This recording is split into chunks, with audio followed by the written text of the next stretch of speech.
meu povo lindo do Clube do Livro. Hoje nós vamos falar no nosso sexto vídeo, né? É isso? Sexto vídeo sobre o fim da primeira parte do livro da Anne Rice.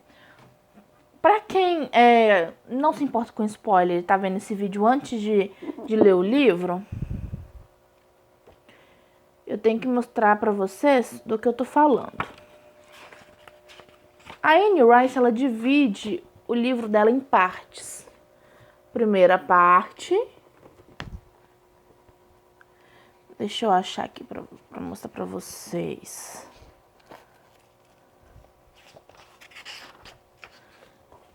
Segunda parte. Terceira e quarta, né? No caso de Entrevista com o Vampiro tem 4 partes. E aí, eu vou fechar essa primeira parte e vou fazer algumas mudanças no vídeo, né? Como todo mundo deve estar vendo, que esse vídeo, ele é do início do canal, então eu estou fazendo algumas análises e vendo o que vai se tornando melhor. Deixa eu tentar arrumar aqui. Bom, então, eu terminei falando no vídeo anterior sobre os planos de Cláudia, certo? Certo. Ela tava querendo matar o Lewis. O Lestat, gente. O Lestat, ela tava querendo matar o Lestat. E aí, o que acontece? Tem muita enrolação, né, do Lewis ali, mas finalmente chega o dia, né? Porque até ali fala de como estão os preparativos e tudo mais para a mudança dos dois, né? O que o Lewis pensava que seria e o que realmente estava sendo. Então, aí também nessa parte, depois eles são apresentados ao rapaz chamado... Acho que eles não citam o nome dele, só chamam ele como músico. É um rapaz em que o Lestat estava se relacionando. Mas temos que prestar atenção de como era o relacionamento deles. No livro cita muito o amigo de Lestat. Luiz fala, eu nunca tinha visto o Lestat sendo amigo de alguém e tal. Mas preste bem atenção nesse trecho do livro. Aparentemente, era assim que ele brincava com este rapaz. Apesar de isto já durar bem mais do que qualquer outra amizade de meu conhecimento. O jovem compunha boa música e frequentemente Lestat trazia pautas frescas para casa e tocava as canções no piano de cauda de nossa sala. O rapaz tinha muito talento, mas podia-se ver que sua música não faria sucesso, pois era perturbadora demais. Lestat dava-lhe dinheiro, passava noites seguidas com ele, levando-o a restaurantes que o rapaz jamais poderia frequentar e lhe oferecia o papel e as canetas de que precisava para escrever sua música. Vamos ali desconsiderar todo o fator financeiro, tá? Porque realmente mais lá pra frente, nos capítulos, no que eu li, até o final da primeira parte, tá, gente? Você vê que o rapaz, ele não estava bem afim de dinheiro, porque ele vai atrás do Lestat mais pra frente. E Luiz dá dinheiro pra ele, e não era bem isso que ele estava esperando. Você vê que não era bem isso que ele estava esperando. Mas enfim, do que eu tô falando? O Lewis, né, aqui falando sobre esse relacionamento, essa amizade que o Lestat tinha com esse músico. E apesar de eu fazer muito pelos meus amigos, das pessoas fazerem muito pelas verdadeiras amizades, das pessoas que elas realmente gostam, eu senti nessa parte em que a palavra amigo, que o Lewis usava não era bem amigo. Era companheiro, namorado, relacionamento físico, tá? Por que eu sinto isso? Porque você vê, apesar de não sentir, né? Porque não é o próprio Lestat que tá falando, então você não sentiu o carinho do Lestat. Mas sentir, se sente bom, pelo menos eu senti nas falas de Lewis que Lestat tinha sentimentos por esse rapaz. Porque ele mesmo fala, ele nunca vira uma amizade que durasse tanto. E o Lestat não era de uma pessoa que dava nada para os outros assim, né? Ele esbanjava muito o que ele tinha, mas ele não dava as coisas para os outros assim. Então, eu sinto isso nessa fala do Lewis, escrito pela Anne Rice. E aí, passa toda essa parte, né? E que a gente fica sabendo sobre o relacionamento do Lestat com esse músico. E finalmente chega na parte em que a nossa querida princesinha Cláudia, ela resolve pôr seu plano em prática. Então, o que ela faz?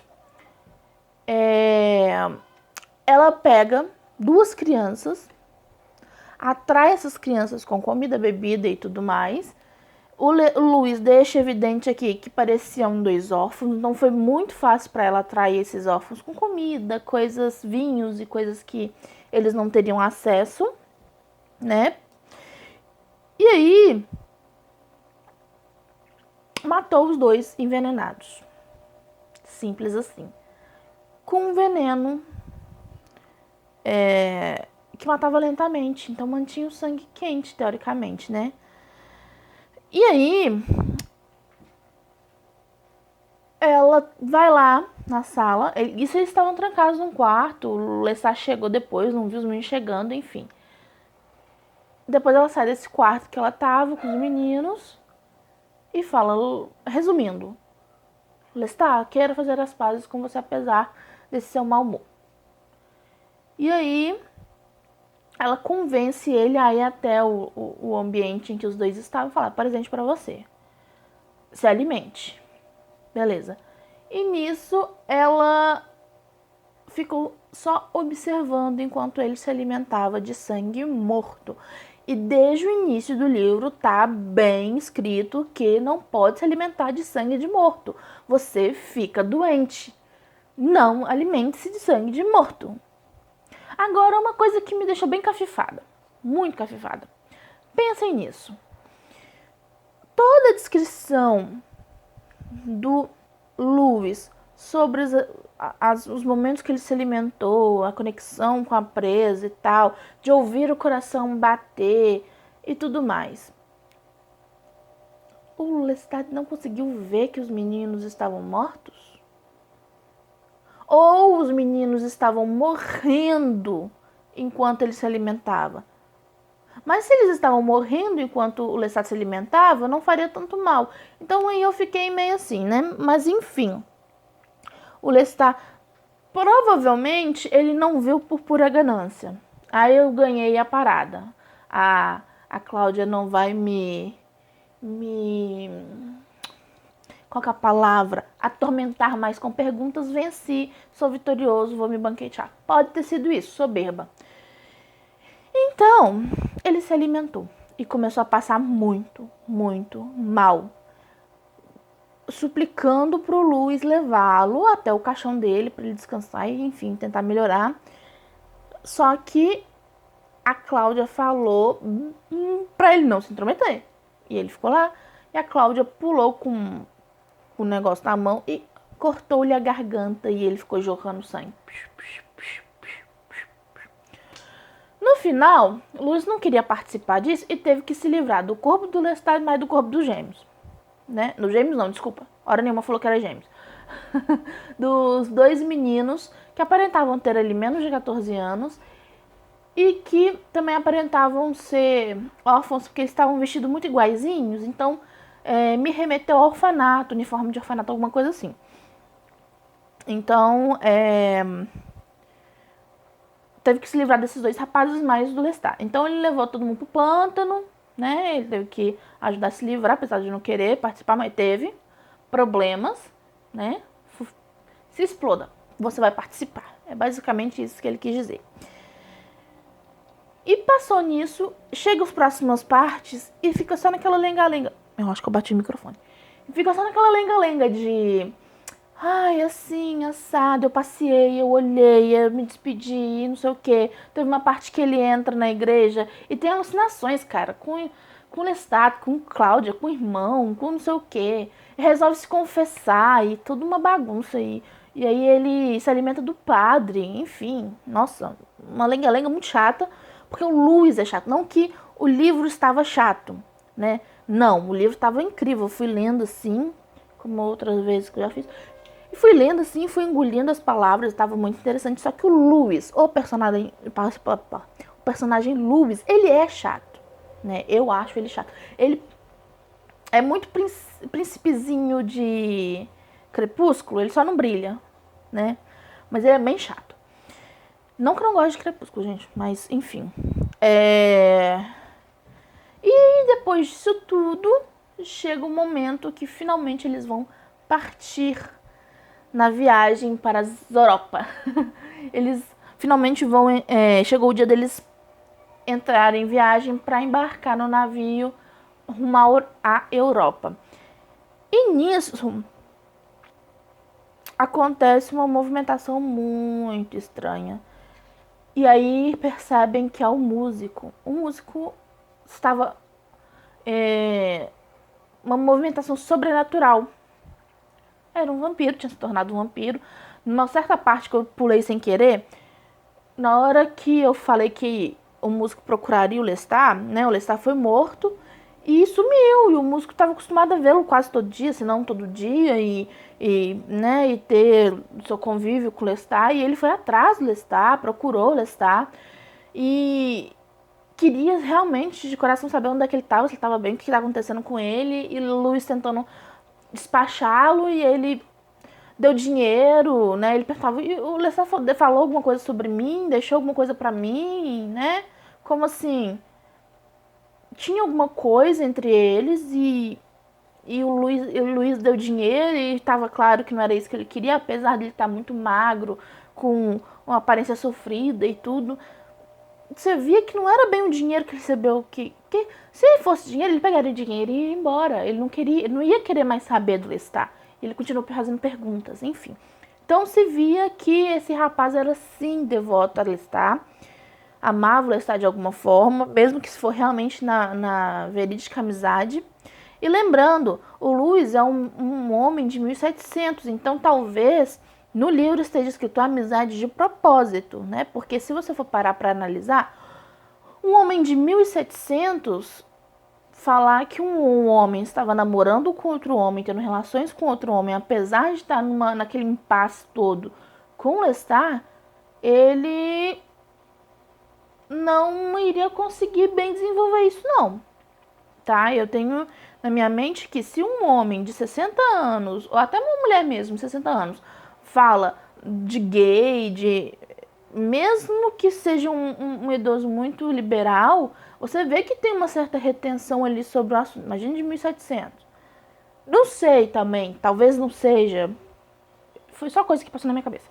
Enfim, pulamos aí pra batalha, né? Porque esse músico apareceu e logo depois apareceu Lestat. Lestat brigou, rolou com Luz rolou com Lestat, depois Luz pôs fogo na casa. Luz gosta de pôr fogo nas coisas. Pôs fogo na casa de novo, pôs fogo jogou uma lamparina no Lestat. Lestat pegou fogo e fica rolando os dois.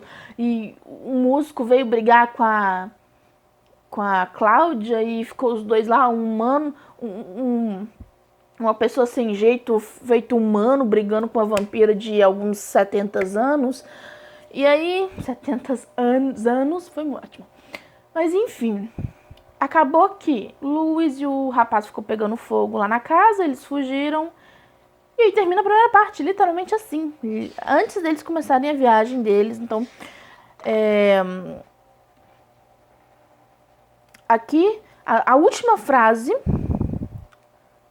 Vou pôr um pouquinho antes da última frase, né? Porque o Lewis fala: e então me vi livre com ela, ouvindo ofegar e soluçar em meu ouvido, correndo às cegas pela Rua Royale, entrando na primeira ruela, correndo sem parar, até não ouvir nenhum ruído, a não ser os meus próprios pés e o de sua respiração.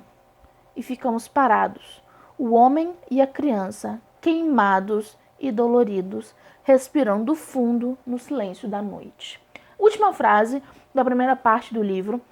E assim, né, aqui eu sinto que eles realmente estão libertos, tá? Porque apesar de não, digamos, não estarem presos, eles se sentiam presos a Lestat.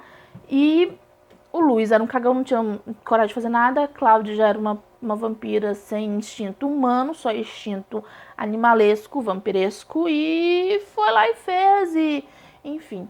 E aí termina a primeira parte do livro. E a partir de agora, eu vou mudar um pouco a forma que eu vou trazer... Isso aqui não tá legal ainda. Que eu vou trazer para vocês os vídeos. Nessa primeira parte do livro, eu comecei de capítulo em capítulo, né? Eu fiz um capítulo 1, vim aqui, falei com vocês. Fiz o capítulo 2, vim aqui, falei com vocês. Li o capítulo 3, vim aqui, falei com vocês. O 4, 5 e o 6 eu já falei junto, né? Porque assim teve uma parte bem lenta. O 7 e 8 também falei junto.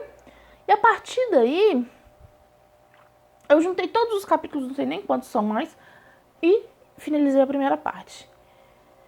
Pro próximo vídeo do Clube do Livro, Entrevista com o Vampiro, eu vou pegar a segunda parte inteira e vou trazendo um vídeo só, porque eu acho que vai ficar menos extenso, menos cansativo. Eu vou trazer só realmente as partes relevantes, porque, sinceramente, se vocês acharem interessante, comenta aí que eu trago sim, mas pra mim não é interessante o Lewis choramingando, apesar que agora eu acho que ele vai choramingar um pouco menos, né? E é isso aí. Te vejo no próximo vídeo. Fiquem com Deus e até mais. Fui!